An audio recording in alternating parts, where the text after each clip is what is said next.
What's up, you guys? Welcome back to the YouTube channel. Today, I want to talk to you about color grading. More specifically, how to color grade in Adobe Premiere Pro and how to color grade drone footage.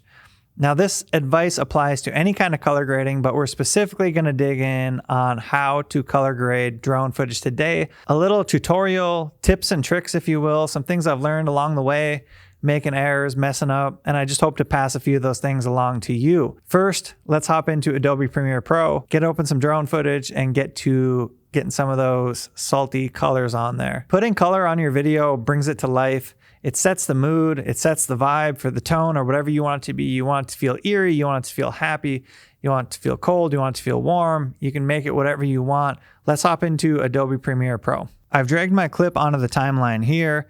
This was shot on the DJI Air 2S drone. It's a pretty nice clip, and what I like about it, especially for color grading, is that this is pretty flat and we can do a lot with it. When you're going out and shooting your drone footage, if you want the most flexibility possible, if you want to be able to push your colors around, make sure you shoot in the flattest picture profile you have. You got to go into your camera settings. D-Log 10-bit is the best we can do with this drone, so that's what we have. I have this custom panel set up here just how I like it, so I can color grade right from where I do my main editing. But we're gonna hop over to the color panel because that's simple. We'll click on the Lumetri color panel here and then scopes over here. I always keep these two scopes out. The first thing I wanna do here is find the project panel, go to the bottom, click on this and find adjustment layer. I'm going to drag that adjustment layer onto the timeline. And all this is saying is that everything below the adjustment layer is going to get adjusted. I find adjustment layers to be the easiest way of organizing the edits you're making. Depending on how complicated the edit is, sometimes I'll use 2 adjustment layers, so you can click here and find another one, or you can make a copy of the adjustment layer holding down Option on a Mac.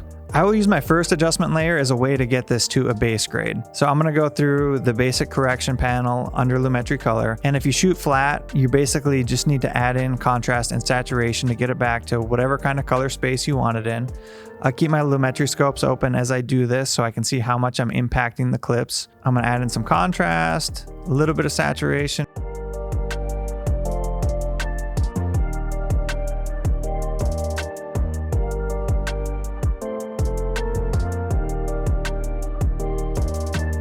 I am pretty happy with that as a starting point. If you want to see the edits that you made, you can either click this, that little checkbox.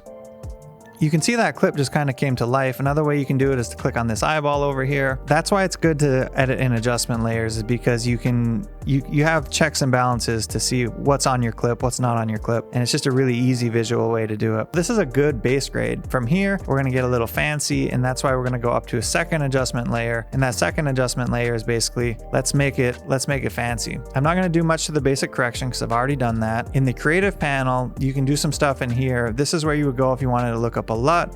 Some people like using LUTs. I've made my own.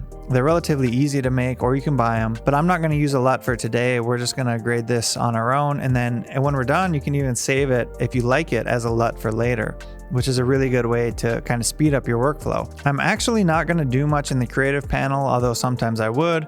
For example, if you wanted to put something in the shadows, which is the darker parts, you can put it here in the creative panel. You can always use the checkbox to click it on, click it off, see if you like that. We're going to stay out of the creative panel today. It just depends on the clip, but today we're not going to use any of that stuff, although it is useful. I've been using the curves and the color wheels to do most of my fine-tuned type of grading. We'll first start in the curves. On the right side of the curve, you're dealing with the highlights. On the left side of the curve, you're dealing with the shadows. I'm pretty happy with that there. Again, if you want to double check what it did, you can always click here. Now we're going to go mess around with the colors. All I'm doing with this hue versus saturation, as you can see, I'm either adding more saturation to the greens in that part of the color spectrum, or I'm taking it out.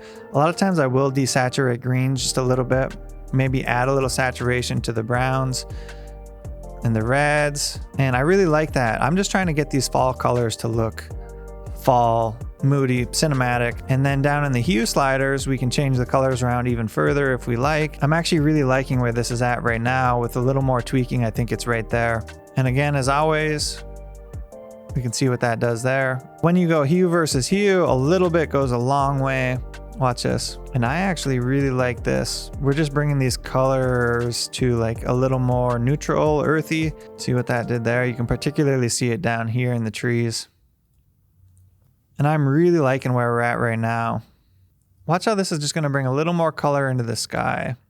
And if you're ever in doubt, just slide these things a lot. Slide them a lot and see what they do. And then when you're done, click on that checkbox and see how you like it. I'm liking these color changes, but as always, you need to grade it however you please. That's kind of the beauty of this. You can make it however you want. You have a lot of tools to use over here. And this color wheels, I really like as kind of the final piece.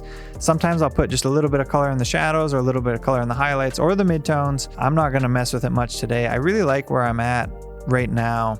But I'm gonna play around a little bit and see if I can get it to somewhere I like it more. So I'm gonna actually move that a little bit, but I want you to see what it looks like if I move it a lot. You can see that just kind of warms up that image, creates some little more cohesive color palette. And really, yeah, again, I'm not here to tell you how to grade. I'm just showing you how I'm grading, and you just use these tools to make it whatever you see best fit. But I just wanna take you through this clip and get you right to the point where we're done.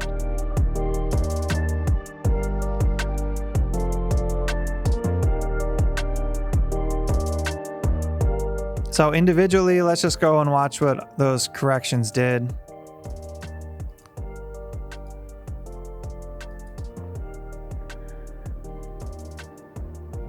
And all of those corrections end up looking like this.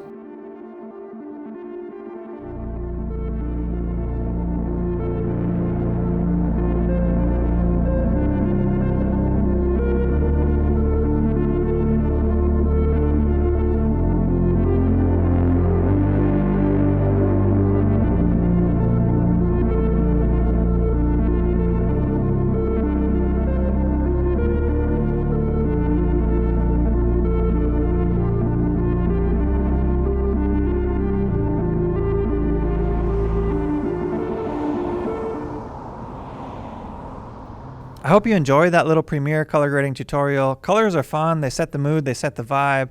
It's kind of that final piece of the puzzle. Really bring your edit over the top, bring it all together, make it feel however you want it to feel. Use these tools however you see best fit.